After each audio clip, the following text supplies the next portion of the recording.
Hi, and welcome to SimpleSpiritualityPH.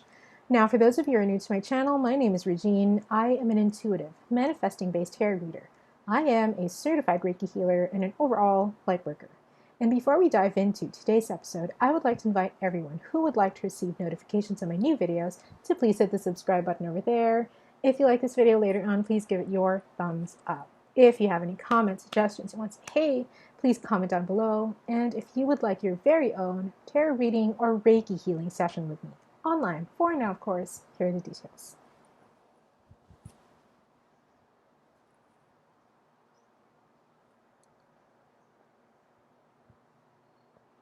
Alrighty, so let's get to the meat of the video. Now let me preface this first by saying that, by giving you some context actually. So here in the Philippines, it is enhanced community quarantine again, at least for Metro Manila. And it's so, for a lot of people, it's very difficult because we had just actually gone through the first anniversary of the very first lockdown last year. So it's already been an entire year since we were placed on full lockdown. And nowhere in that year has it been completely, 100% allowable for us to go out in a way that we used to, or live in the way that we used to publicly, at least, and then we experienced this. So it's very tiring and it's very scary for a lot of people. But so that's a current context. But so actually, since the first time that the lockdown happened here in the Philippines last year, a lot of my clients have been coming to me for tarot readings and Reiki healings regarding how to cope with what's happening, regarding how to deal with the lockdown, the emotional, the mental, even the physical aspects of how to react, how to live during the time of a pandemic or the time of quarantine.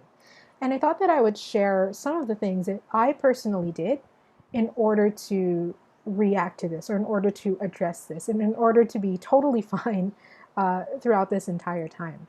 Now, let me just say that I am not a therapist. I'm not a psychologist.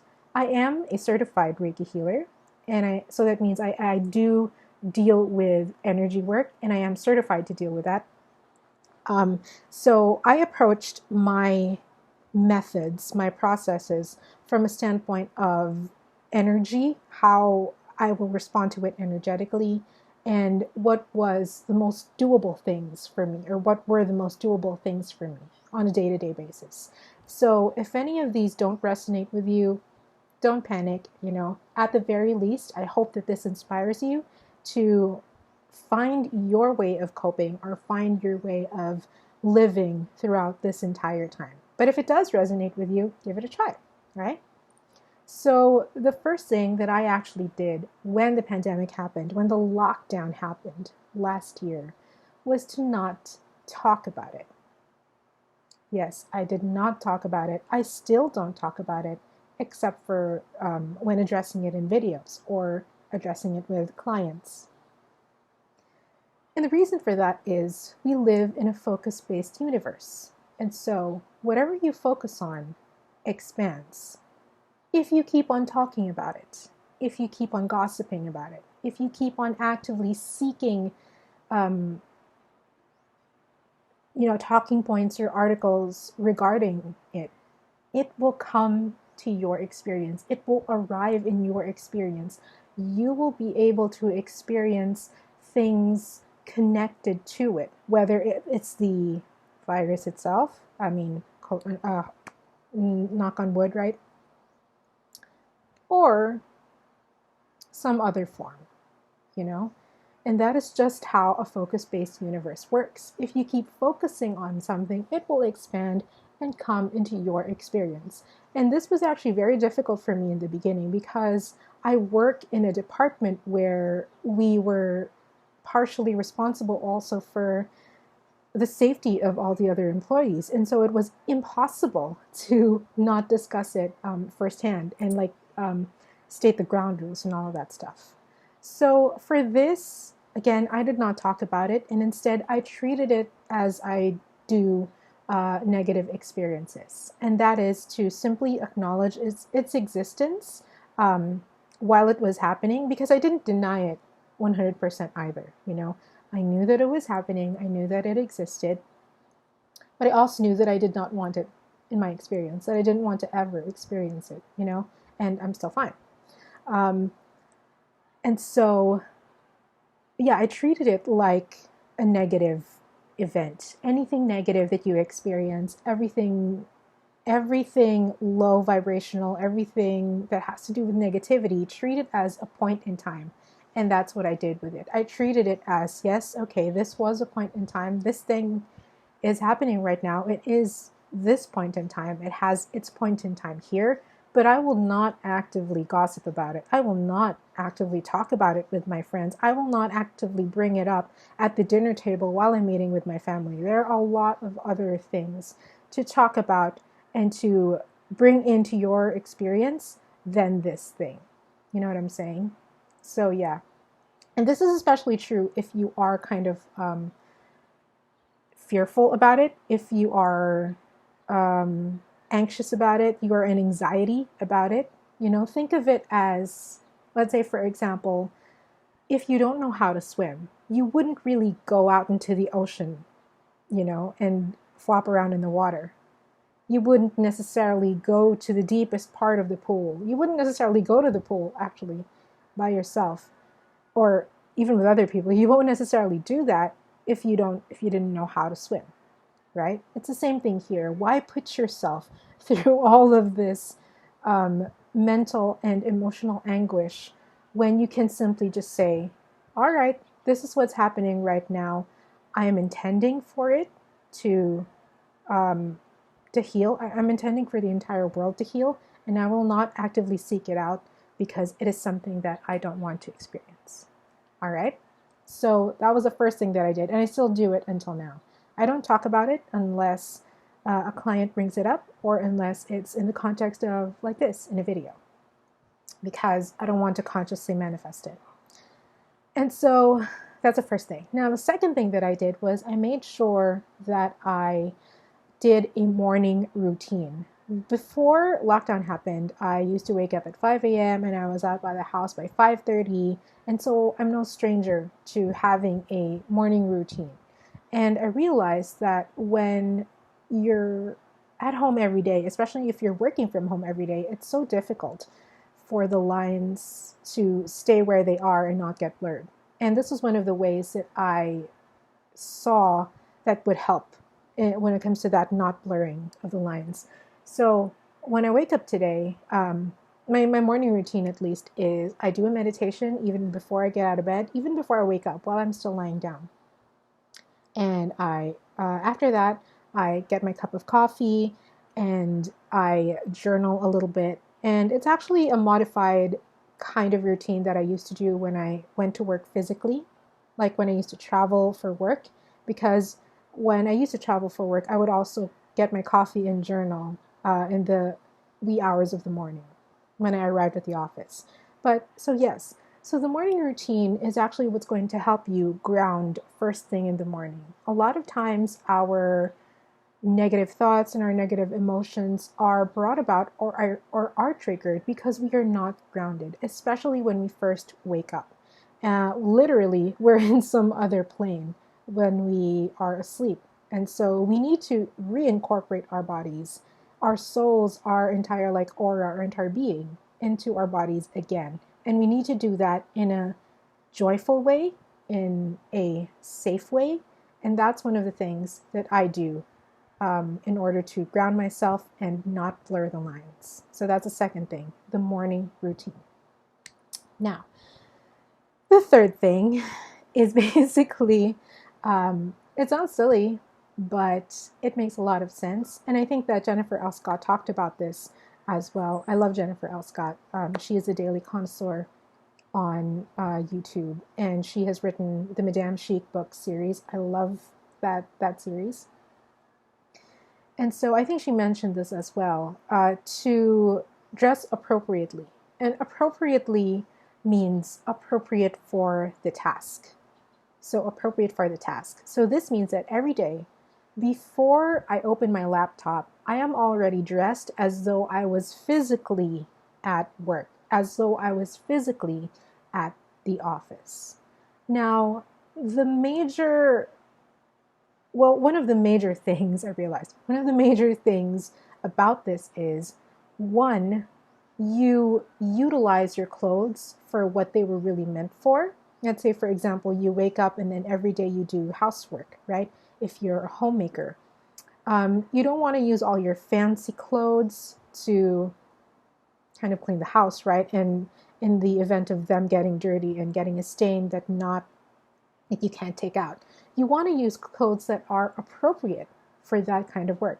And it's the same thing here. I work in a company, and so appropriate clothing for me would be office appropriate attire, at least to the standards of my office. So I do wear office appropriate attire even when I'm working from home. And I do actually put on like a little bit of blush, a little bit of lipstick, especially now you can't really wear lipstick outside. Where else are you going to wear it, right? So, yeah, dress appropriately for the tasks that you have at hand. So that's the first thing. It allows you to, again, just be well equipped by dressing appropriately. And second, it allows you, again, to keep your lines from blurring. You have to set boundaries from your work life and your personal life, because if you don't, your burn rate will soar through the roof and you will be a zombie by the end of the week if you don't make like little changes to adjust your life accordingly to this kind of setting. All right. So that's one of the major things that I actually am really thankful for, that I stumbled upon, that I did, is to dress appropriately. When I'm in my office wear, I'm doing office work. I'm doing my office work. And I'm actually, what's good about my office is that we can dress casually. I mean, I could wear this to my office and it'll be fine. But yes, I make sure that, let's say, for example, I don't wear sportswear when I'm doing office work. I don't wear a gown when I'm doing my office work, So dress appropriately for the task at hand. And thank you to Jennifer L. Scott for this. Check out her books. So that was the third thing that I did. And the fourth thing that I did was really to commit to myself. And what does this mean? Committing to myself meant that I wanted to take my self-care and my self-love to a microscopic level. I wanted to be in with everything that I ate to make sure that it's healthy. I wanted to be really into my meditations to make sure that my mind was stable, that my emotions are stable, that my energy is more or less stable. I wanted to really police what I consumed to make sure that I didn't trigger myself with anything, because there are a lot of triggers for a lot of people, One traumatic experience can be brought about by several triggers. And in a time where everyone is volatile, in a time where everything is really uncertain, you don't want to indulge in triggers. You never know what could trigger you. And so I very much policed what I was consuming. In the past, I still would. Prior to lockdown, I was still monitoring what I was consuming. Like, for example, I did not watch like thrillers. I did not watch pandemic kind of movies prior to the lockdown, even before it happened, because those are just things that I didn't want to experience. Again, we always go back to the premise of it is a focus-based universe, and whatever you focus on expands, right? And I knew in myself that I'm easily, like, my subconscious is very easily impressed. So it's very easily influenced. And I am also a fast manifester when it comes to like the really small things, like the things in passing. I could say, I'll have free food now, and then later I'll have free food. Like, it's that kind of manifesting for me for the things that I have absolutely no resistance on. So I'm a really quick manifester for those things.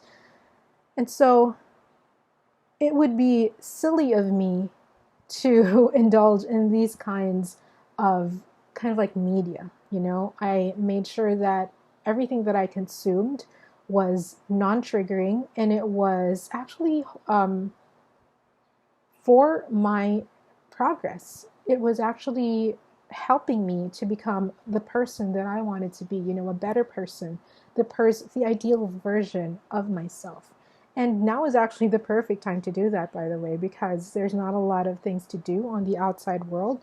And again, the message for us is to focus, right? To go inside. It has been the message for us since last year and continuously again up until this year. And so really take this time, make it work to your advantage.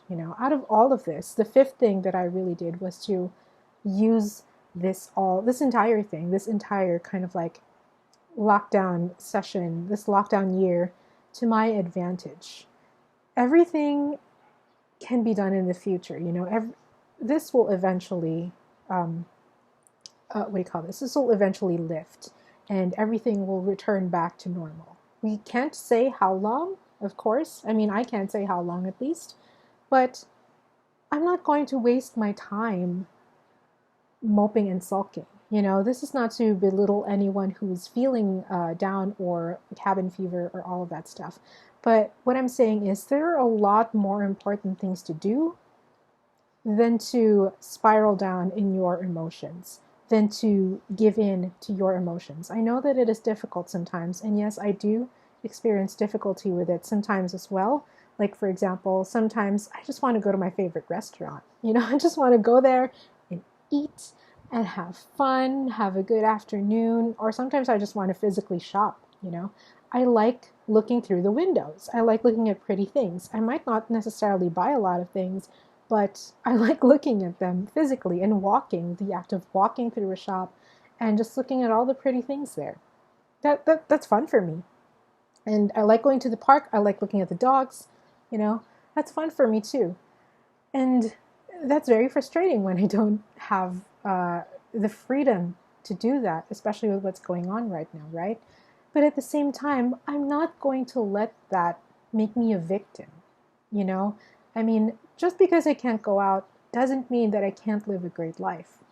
I have probably gone out 10 times in 365 days, and it's perfectly fine. I mean, I don't feel sad over it. I don't feel bad over it. And that's because I redirected my focus. I really am utilizing this entire time for things that can be done in this time. So one of the videos that you're going to see in the future is me remodeling the basement. And what better time to do that than now when everything is everyone's just at home. Everyone's just chilling at home.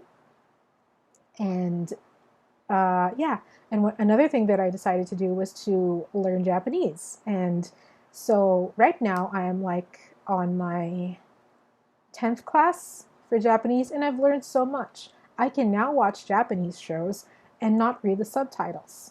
And that's another thing that, that I otherwise probably wouldn't have thought to start if it wasn't lockdown.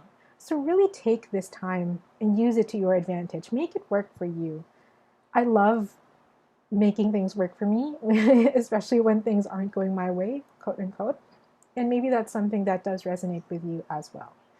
So yeah, those are some of the tips that I am imparting to you. And those are some of the things that I still do up to now in order to live happily, actually, and quite content in a pandemic life. All right.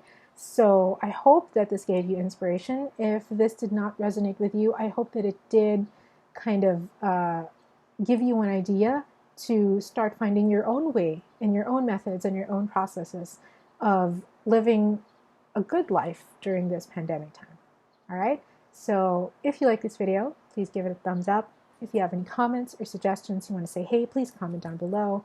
If you would like to receive notifications of my new videos, please hit the subscribe button below over there. And if you would like your very own tarot reading or Reiki healing session with me, online for now, of course, here are the details.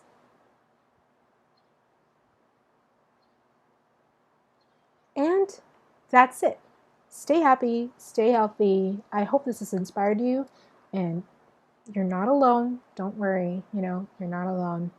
It's perfectly fine to feel down every now and then, but at the same time, I encourage you to find, to make all the things work for you now, to find those things during lockdown that can work for you. All right, so yeah, that's it for now. Bye.